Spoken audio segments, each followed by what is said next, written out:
Jagabandhu school কর্তৃক আয়োজিত online ক্লাসে তোমাদের সবাইকে স্বাগত জানাচ্ছি। শিক্ষার্থীরা আসসালামু আলাইকুম। আশা করি তোমরা সবাই ভালো আছো। নবম শ্রেণীর শিক্ষার্থীরা, তোমাদের বিজ্ঞান ক্লাস করাবো। গত 2টা ক্লাস হয়ে গেছে। তো এখন তোমরা তোমাদের বিজ্ঞান বই খাতা নিয়ে রেডি হো। আছে তোমাদের 3য় ক্লাস। শিক্ষার্থীরা, আমরা কি জেনেছিলাম? খাদ্য কি, পুষ্টি কি, খাদ্যের উপাদানগুলো, তাই না? খাদ্যের উপাদানগুলো যখন আমরা জানলাম তখন আমরা কি মুখ্য উপাদানগুলো জেনেছিলাম? কি শর্করা, আমিষ এবং কি স্নেহ। দেখো তোমাদের গত ক্লাসে শর্করা এবং কি আমিষ এই দুটা নিয়ে ক্লাস করিয়েছিলাম। আজকে আমি তোমাদের স্নেহ নিয়ে আলোচনা করব এবং সহায়ক যে খাদ্য উপাদান ভিটামিন ছিল, দেখো একটু ভিটামিন নিয়ে আলোচনা করব। তো প্রিয় শিক্ষার্থীরা, প্রথমে যদি আমরা স্নেহ ব্যাপারে জানতে চাই তাহলে আমরা কি করব? স্নেহ কি দেখি। স্নেহ স্নেহ পদার্থ হচ্ছে ফ্যাটি অ্যাসিড এবং গ্লিসারিনের সমন্বয়ে গঠিত একটি পদার্থ, যেটি কি খাদ্যের মুখ্য উপাদান হিসেবে কাজ করে। ফ্যাটি অ্যাসিড এবং কি গ্লিসারল। একটু যদি আমরা দেখি, ফ্যাটি অ্যাসিড প্লাস গ্লিসারল, দেখো এই দুইটা সমন্বয়ে কি হলো? স্নেহ। স্নেহ কিন্তু আবার দুই ধরনের। আমরা কিন্তু বাসায় যখন আম্মু রান্না করে কি আমরা কি তেল পাচ্ছি, সয়াবিন তেল দিয়ে রান্না করে, সরিষার তেল, এগুলো কিন্তু আমরা চিনি। এবং এর সাথে সাথে কি চিনি? আমরা যখন গরুর মাংস খাই বা মুরগির মাংস খাই সেখানে কিন্তু চর্বি থাকে, তাই না? সেই চর্বিগুলো কি থাকে? সেগুলো কিন্তু স্নেহ পদার্থ। তার মানে কি আমরা প্রতিদিনই কিছু না কিছু স্নেহ জাতীয় পদার্থ খাচ্ছি। এখন চর্বি এবং তেল এই দুইটা জিনিস কিন্তু আবার স্নেহ ঠিক আছে, কিন্তু এই দুইটার ডেফিনেশন কিন্তু আবার এক না। স্নেহ এবং কি তেল। স্নেহর মধ্যে চর্বি এবং তেল কি? চর্বি হচ্ছে সম্পৃক্ত ফ্যাটি অ্যাসিড। সম্পৃক্ত ফ্যাটি অ্যাসিড আমরা জানলাম সম্পৃক্ত। আর যেটা অসম্পৃক্ত লিকুইড সেগুলো হচ্ছে কি? তেল। তাহলে আমরা কি জানবো? যদি বলে তেল কি, জ্ঞানমূলক প্রশ্নের ক্ষেত্রে যদি জিজ্ঞেস করা হয় তোমাকে তেল কি, তাহলে আমরা কি বলবো? অসম্পৃক্ত ফ্যাটি অ্যাসিডকে কি বলা হয়? তেল। তো এখন আমরা যদি উদাহরণ হিসেবে দেখতে যাই তখন আমরা কি দেব? চর্বির ক্ষেত্রে কি দেবো? দেখো চর্বিযুক্ত মাংস, চর্বিযুক্ত মাংস সেটা কি গরু হতে পারে, হাঁসি হতে পারে, মুরগিও হতে পারে। এবং কি আমরা কি ঘি দেখি না? আমরা জানা গেলে ঘি, মাখন। এবং একটা জিনিস সবসময় মনে রাখবে, চর্বি জাতীয় এইগুলো কি আমরা প্রাণী থেকেও পেতে পারি এবং কি উদ্ভিদ থেকে পারি। চর্বি না, স্নেহ জাতীয় পদার্থগুলো আমরা কি প্রাণী থেকে পাচ্ছি এবং কি উদ্ভিদ থেকে পাচ্ছি। এখন তেল বলতে কি আমরা সয়াবিন তেল, সেটা অবশ্যই আমরা কি উদ্ভিদ থেকে পাচ্ছি। সরিষার তেল উদাহরণ হিসেবে, সরিষার তেল, সয়াবিন তেল, তিসি, এই সবগুলো কি আমাদের তেল। দেখো তাহলে এখন যদি তোমাদেরকে জিজ্ঞেস করা হয় চর্বি কি, তাহলে আমরা কি বলবো? সম্পৃক্ত ফ্যাটি অ্যাসিডকে কি বলা হয়? চর্বি। এবং উদাহরণ হচ্ছে কি চর্বিযুক্ত মাংস, ঘি, মাখন। এবং কি অসম্পৃক্ত ফ্যাটি অ্যাসিডকে কি বলা হচ্ছে? তেল। এবং সেগুলো উদাহরণ কি সরিষার তেল, সয়াবিন তেল, তিসি তেল। দেখো চর্বি যে আমরা খাচ্ছি কোনো কিছু কিন্তু অতিরিক্ত ভালো না। চর্বি যখন আমরা অতিরিক্ত খাবো তখন সেগুলো আমাদের শরীরে বিভিন্ন অংশে জমা থাকে। সেগুলো জমা হয়ে কী করবে? রক্তনালীগুলোকে এক পর্যায়ে বন্ধ করে দিবে এবং কি আমাদের রক্ত চলাচল ঠিকমতো হবে না, আমাদের উচ্চ রক্তচাপ হবে, বিভিন্ন ধরনের অসুবিধা শরীরে দেখা দিবে। এখন আবার কি স্নেহ পদার্থ যে আমরা খাচ্ছি শুধু কি ক্ষতি হচ্ছে? ক্ষতি না, এইগুলো কিন্তু অনেক বেশি উপকার আছে।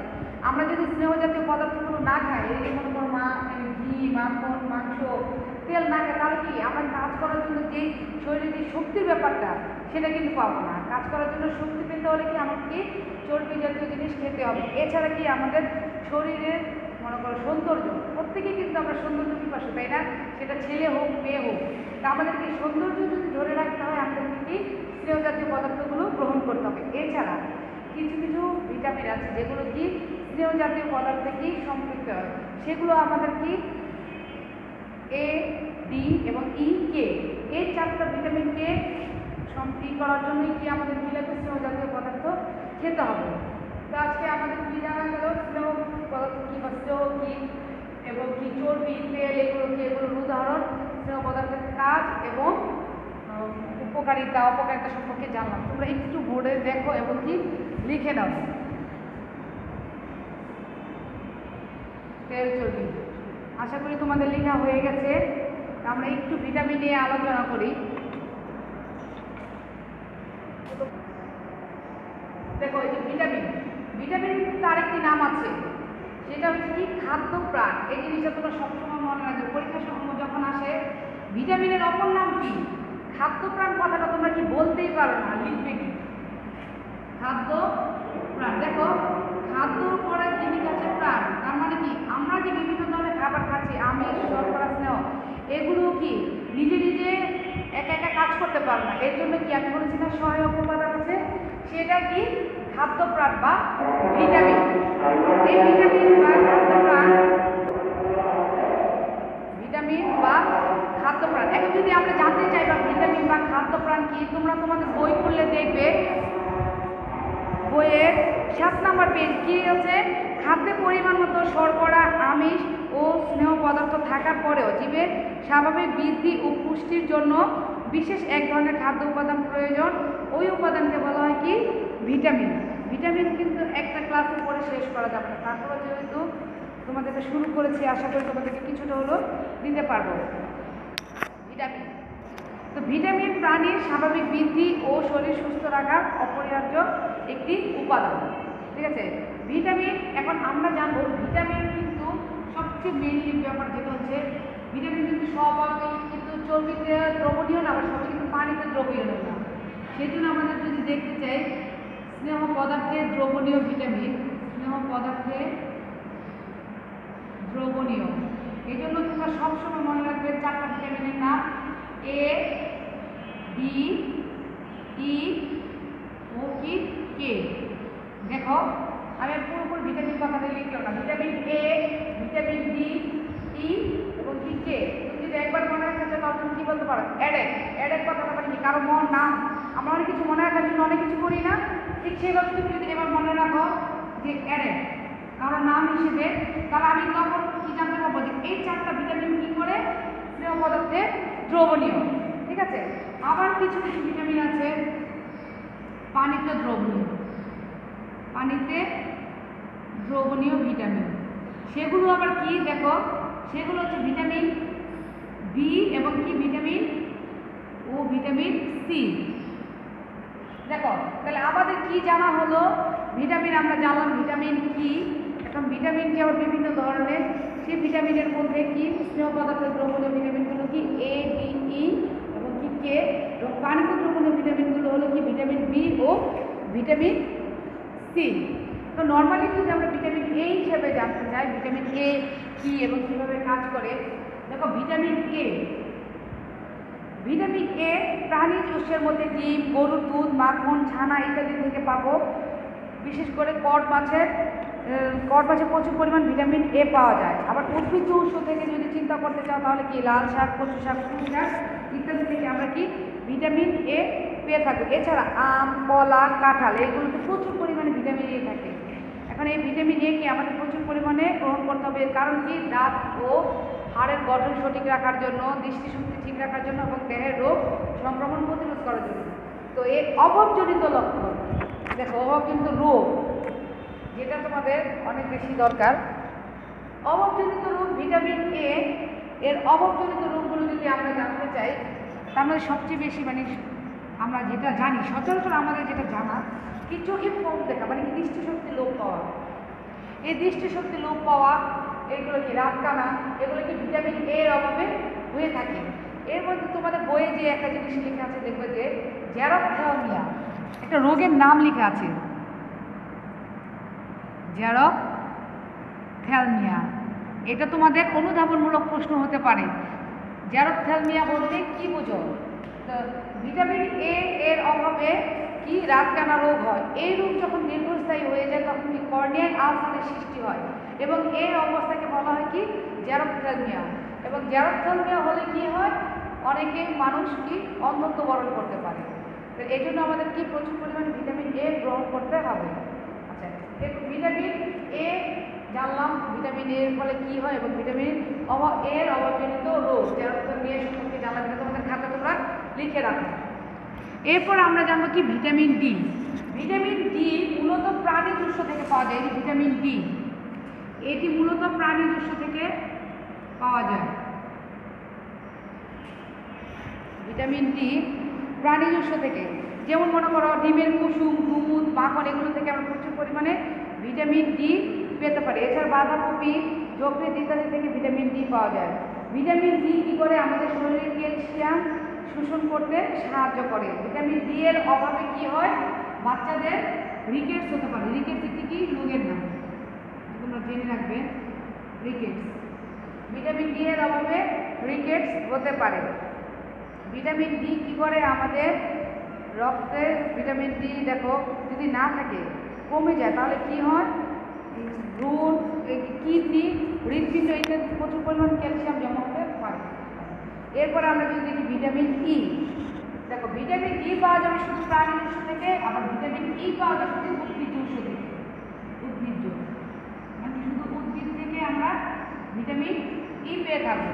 তাহলে এগুলো আমরা কি উদ্ভিজ্জ উৎসগুলো কী কী একটু যদি আমরা জানি, সেক্ষেত্রে আমরা জানতে পারবো palm oil. Palm oil vitamin E এর ভালো উৎস। এছাড়া প্রায় সব খাবারে কম বেশি ভিটামিন ই পাওয়া যায়। এছাড়া বিভিন্ন ধরনের শস্যদানার তেল, সূর্যমুখীর তেল, লেবুস পাতা ইত্যাদিতে কি ভিটামিন ই পাওয়া যায়। দেখো ভিটামিন ই আমাদের কি প্রচুর পরিমাণ দরকার, বিশেষ করে গর্ভবতী মায়েদের গর্ভের যে ভ্রূণ কথাটা জেনে থাকবে, গর্ভের ভ্রূণকে ক্ষতির হাত থেকে রক্ষার জন্য ভিটামিন ই গ্রহণ করতে হবে। ঠিক আছে?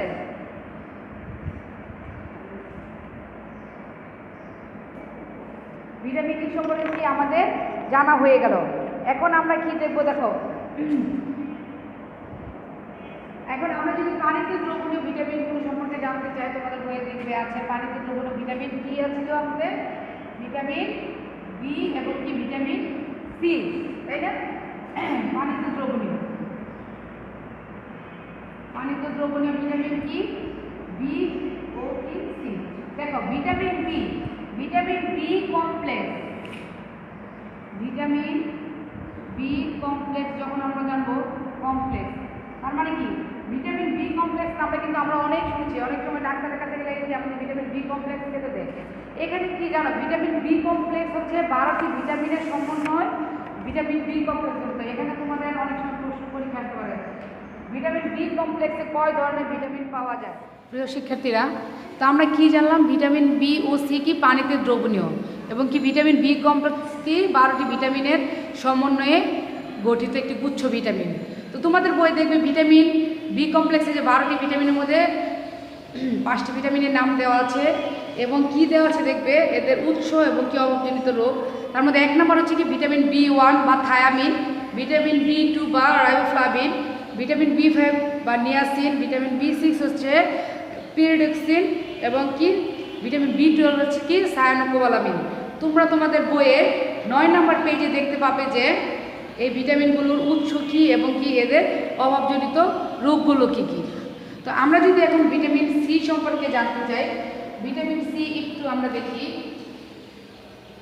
ভিটামিন সি মূলত টাটকা ফল, মূল ও শাকসবজিতে পাওয়া যায়। ভিটামিন সি টাটকা ফল, মূল বা টাটকা ফল বা শাকসবজিতে পাবো। তোমরা সবসময় জেনে রাখবে যে 3 জাতীয় খাবার, বোতল জাতীয় খাবারে এবং কি শুকনো বীজে কখনো কি ভিটামিন সি থাকে না। 3 জাতীয় খাবার, 3 জাতীয় খাবারে, শুকনো খাবারে 3 জাতীয় খাবার বা শুকনো বীজে এই ভিটামিন সি থাকে না। এখন প্রিয় শিক্ষার্থীরা, তোমরা যারা দেখবে যে আমরা বাসায় কি কাঁচামরিচ খেয়ে থাকি, কাঁচামরিচ, লেবু, পেয়ারা, এগুলোতে কিন্তু প্রচুর পরিমাণে ভিটামিন সি থাকে। আমলকি, আমাদের মানে কি শরীরে ভিটামিন সি এর অভাব পূরণের জন্য যে খুব দামি দামি খাবার খেতে হবে তা কিন্তু নয়। আমরা ইচ্ছা করলে কি করতে পারি? আমরা নর্মাল খাবার খেয়ে কি ভিটামিন সি নিতে পারি। দেখো ভিটামিন সি কি করে আমাদের শরীরে ত্বক, হাড়, দাঁত গঠনে কাজ করে, শরীরের ক্ষতপূরণ গঠনে কাজ করে, দাঁত ও মাড়ি শক্ত করে। এবার ভিটামিন সি তীব্র অভাবে কি হয়? স্কার্বি রোগ হয়, মানে দাঁতের মাড়ি ফুলে গিয়ে অনেক সময় কি রক্ত পড়তে পারে। এগুলো তোমরা মনে রাখবে, দাঁতের মাড়ি ফুলে গিয়ে কি স্কার্বি রোগ হয়। এর হবে অস্থির গঠন, শক্ত ও মজবুত হতে পারে না, ত্বকে ঘা হয়, কত শুকাতে দেরি হয়, দাঁতের মাড়ি ফুলে দাঁতের এনামেল নষ্ট হয়ে যায় বা উঠে যায়, রোগ প্রতিরোধ ক্ষমতা কমে গিয়ে ঠান্ডা লাগে। এই যে আমাদের প্রচুর পরিমাণ ঠান্ডা সর্দি লাগে, এই যে এখন দেখো করোনাকালীন সময় কি বলেছে আমাদের বারবার কি ভিটামিন সি জাতীয় খাবার, মালটা, লেবু এগুলো খেতে বলা হয়েছে। এর কারণ হচ্ছে কি এগুলোতে প্রচুর পরিমাণে ভিটামিন সি পাওয়া যায়। তো প্রিয় শিক্ষার্থীরা, আশা করি তোমরা আজকে তোমাদের ক্লাস বুঝতে পেরেছো। না বুঝলে আমাকে জানাবা এবং কি বইয়ের সাহায্য নিয়ে ক্লাসটি শেষ করবে। আমি তোমাদের একটু বাড়ির কাজ দিচ্ছি। বাড়ির কাজটা কি? বাড়ির কাজটা তোমরা লিখে নাও। SW বিভিন্ন ধরনের ভিটামিনের উৎস, বিভিন্ন ধরনের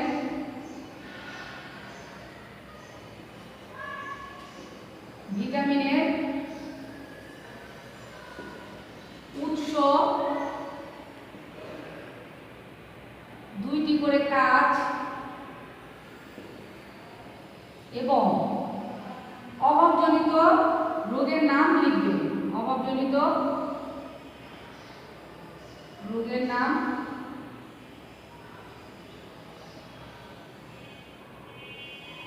লিখবে।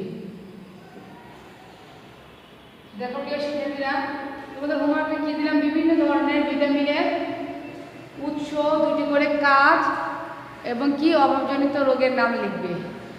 তোমাদের বইয়ের সহায়তায় এবং টিচার আমার ক্লাসটি বারবার রিভিউ করে দেখে ক্লাসটি সম্পূর্ণ করবে। না পারলে আমাকে জানাবে। তো আজকে আমার সাথে থাকার জন্য, এতক্ষণ ক্লাস করার জন্য ধৈর্য ধরে তোমাদের সবাইকে ধন্যবাদ জানাচ্ছি। যারা যারা ক্লাস দেখেছি সবাইকে ধন্যবাদ জানাচ্ছি। আল্লাহ হাফেজ।